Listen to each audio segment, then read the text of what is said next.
Whereas William the Conqueror's invasion of England in 1066 had been well planned and ruthlessly executed, the Norman invasion of Ireland over 100 years later began as quite a casual affair.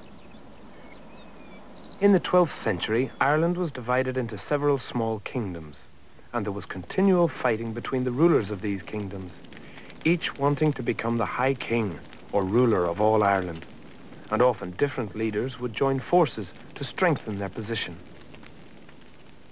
Ireland was mainly a rural country, but there were a number of Viking-made ports, such as Dublin, Cork, and Limerick. The reason for the Normans arriving in Ireland is a result of a long-standing feud between two kings, Dermot MacMurrough of Leinster and Tiernan O'Rourke of Breffni. The two of them were always on opposite sides, and when O'Rourke joined forces with another king, Dermot MacMurrough was driven out of Ireland. With a few followers, he sailed away and landed at Bristol in England. Dermot wanted his land back, but he knew he would need help. He set off to find the king, Henry II. That wasn't an easy job. Henry was always on the move and spent most of his life on the continent. Eventually, Dermot caught up with him. The king was too busy dealing with problems in France to worry about Ireland at the time, so he accepted Dermot's offer of loyalty and told him he had permission to get support from his English barons. Dermot decided that the most likely place to find volunteer support would be in South Wales, where the Norman barons were continually at war with the native Welsh. Dermot went to Pembroke Castle and met with Richard Fitzgilbert de Clare, the Earl of Striguil, but we know him better as Strongbow. Strongbow was out of favour with the king and on the lookout for a wife, and the opportunities that Ireland had to offer interested him. He agreed to lead an armed force to Ireland to fight for Dermot, but Dermot had to make two promises to Strongbow. First, that he could marry Dermot's daughter Aoife, and secondly, that on Dermot's death he would inherit Leinster. In 1167, Dermot MacMurrough and a handful of Normans landed in County Wexford. Although he took control of the local area, he was attacked again by O'Connor and O'Rourke. But after giving O'Rourke 100 ounces of gold, Dermot was allowed to stay in Leinster. However, he was only biding his time and sent messages to Wales offering titles and land for those who would come to his aid. Gold and silver I shall give them, a very ample pay. Whoever may wish her soil or sod, richly shall I endow them. At Baginbun, County Wexford, in 1170, an advance guard of Normans landed. It is said that there were just 10 knights and 70 archers. They set up camp and protected it by digging trenches and piling up earth and stones and branches. A large army of locals attacked. The knights, thinking all that they could do was die bravely, fought on. They drove a herd of cattle against the oncoming troops and charged them. About 500 were killed, and many were thrown over the cliffs. This was a demonstration of the Normans' supremacy at war. An old rhyme goes, At the creek of Baginbun, Ireland was lost and won. Shortly afterwards, Strongbow arrived. Waterford was captured, and he married Dermot's daughter. They marched on and captured Dublin, eventually overpowering Rory O'Connor, the High King, close to the walls of Dublin. When Dermot MacMurrough died in 1171, Strongbow became King of Leinster. Strongbow's next problem was King Henry II. Now, Henry was quite prepared to see his subjects risk their lives in adventures west, but he did not want to see Ireland ruled by Strongbow, as it might threaten his security. So in 1171, Henry landed in Waterford. All of the Irish chieftains and Strongbow realized that they must show the king loyalty, and the Irish Archbishop of Dublin, Lawrence O'Toole, organized a peaceful settlement. According to this, all parties must recognize the king as their overlord. Strongbow was given Leinster. Hugh de Lacy of Ludlow was brought in by the king and given Meath to keep an eye on Strongbow. Rory O'Connor was made High King of all the unconquered areas of Ireland, so long as he paid money to the king each year.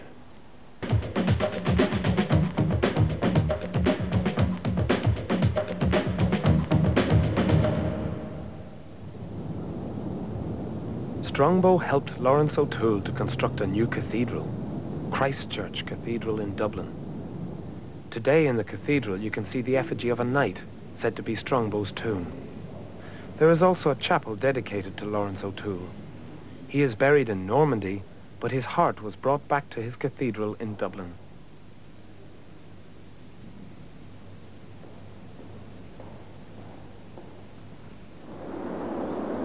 In Meath, Hugh de Lacy based himself at Trim on the River Boyne. At the time, his castle was the largest in Ireland. It was meant to be impressive.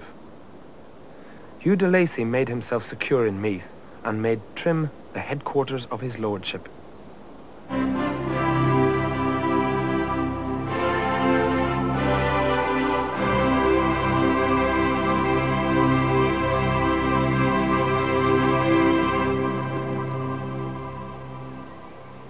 On his many manors, de Lacy had English tenants producing grain and Irish tenants rearing cattle. Meath was peaceful and prosperous. At the mouth of the River Boyne is Drogheda. Although it had been a Viking port, the de Lacys developed it. They built a fort on the hilltop and built a town on either side of the river connected by bridges and ferries. The harbour allowed Meath to trade right across Europe. It was protected by strong walls and impressive gates. When de Lacy first went to Meath, it was the most disorderly province in Ireland.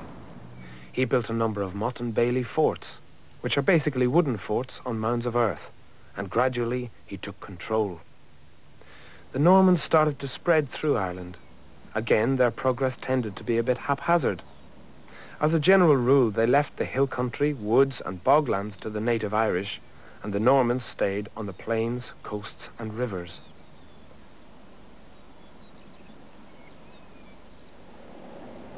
The middle of Ireland was mostly bogland, and to keep control of it, Henry II ringed it with castles to keep his land safe. The government also recognized the importance of the River Shannon. It weaves itself through the heart of Ireland. At the mouth of the Shannon is Limerick, a Viking creation. At the end of the 12th century, a royal castle was erected. The towers guarded the entrance not only to Limerick, but to the whole River Shannon.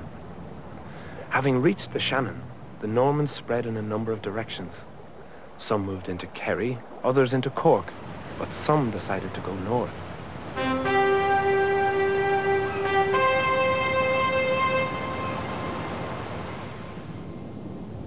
In 1177, John de Courcy, a young Norman knight originally from Somerset, collected 22 knights and about 300 soldiers from a Dublin garrison, and under the de Courcy family banner, headed for Ulster. Ulster has natural defences in Carlingford Lough and the Mournes. It was easy for the natives to ambush travellers in the mountain passes. It was winter when de Courcy and his men crossed the mountains, and they took the Ulster men by surprise. After many battles with the local leader Rory MacDunleavy, de Courcy captured Downpatrick, which was then the capital of Ulster. De Courcy brought over Cistercian monks from Lancashire to set up an abbey in Ulster. We know it as Inch Abbey. The abbey showed the first examples in Ireland of Gothic architecture, with its tall windows and pointed arches.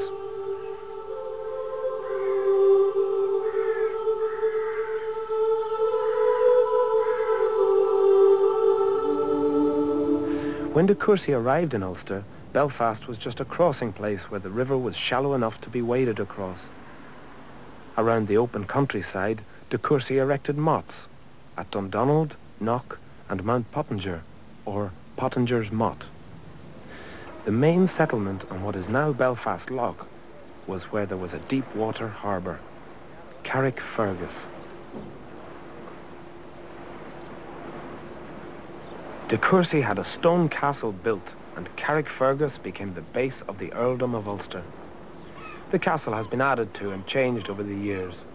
It continued in use as a castle occupied by the army until 1928. The Great Square Keep dates back to de Courcy's time, and it not only overlooked and secured the loch, but also stood as an advertisement to show who was the power in the land.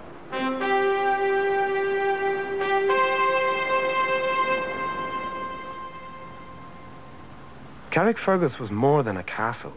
It was a walled town. The town grew into a place where merchants could safely trade. De Courcy introduced coins to Ulster. They were minted at Carrickfergus. If Downpatrick was the religious centre of de Courcy Ulster, Carrickfergus was the business centre and the headquarters for his army. Although de Courcy ruled the land, he did not have any power at sea. The main power in the North-Irish Sea were the Norsemen of the Isle of Man. De Courcy married the daughter of the king of the Isle of Man, Africa. A story says that one day Africa, returning to Ulster after visiting her father, was caught in a rough storm and vowed that if she survived, she would found an abbey. Grey Abbey was her thanksgiving.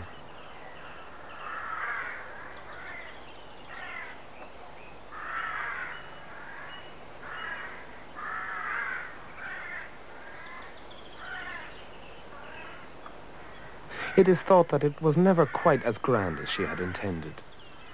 The reason was that the de Courcys were booted out of Ulster. You see, the government of King John wanted to bring order and stability to all of Ireland. De Courcy got in the way. He ignored the king's orders and behaved as if he were independent. The government gave the de Lacys of Meath permission to take over Ulster. In 1204, a son of Hugh de Lacy, also called Hugh, became Earl of Ulster. The de Courcys fled the country.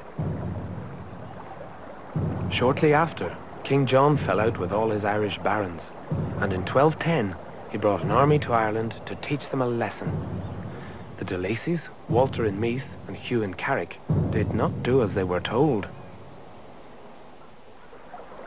King John ousted both of them, and for several years he had control of Meath and Ulster. One of his knights built a castle on a natural mound called Mount Sandal. Beneath it, the town of Coleraine grew up. After the king's death, de Lacy recovered the earldom of Ulster, and he set about strengthening his defences. He built a number of castles like this one on the north shore of Carlingford Loch, standing proud to let everyone know that the Earl of Ulster meant business. He built another magnificent castle at Dundrum. Although the water was too shallow to make a seaport, the castle guarded a narrow strip of land which went round the edge of the Mournes. John de Courcy had built a defensive wall there, but King John had overpowered it. Hugh de Lacy made a much stronger castle. The round tower was a step forward in Norman building design. It was harder to construct than a square one, but more sturdy. Missiles slid off the curve, and there were no edges to crumble away.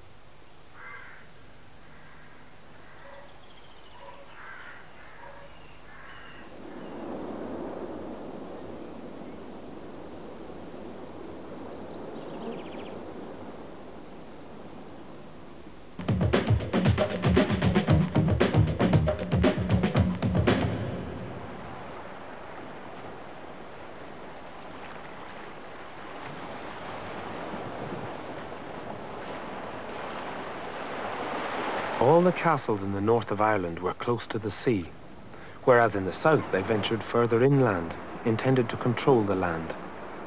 In Ulster, the castles were just footholds, secure because they could be supplied by sea, but they could not serve to conquer the north.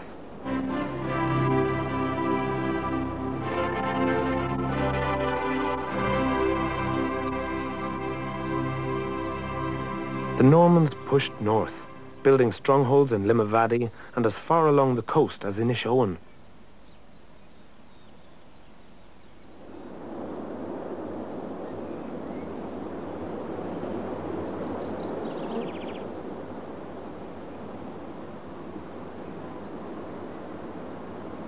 Near the end of the 13th century, the de Burgh family took control of the Earldom of Ulster, and they continued to control the central areas. William de Burgh was responsible for a castle at Dunluce. Although the castle remains, what we see today dates from much later, though it is thought that the round towers might be from the original structure. You can't get much closer to the coast than this.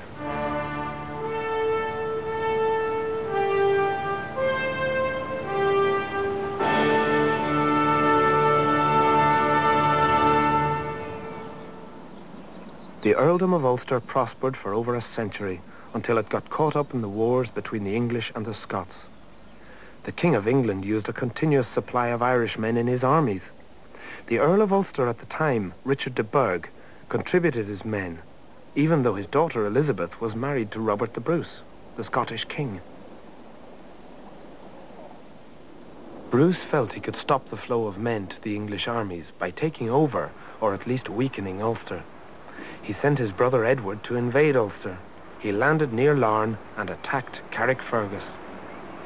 For several years he rampaged and destroyed.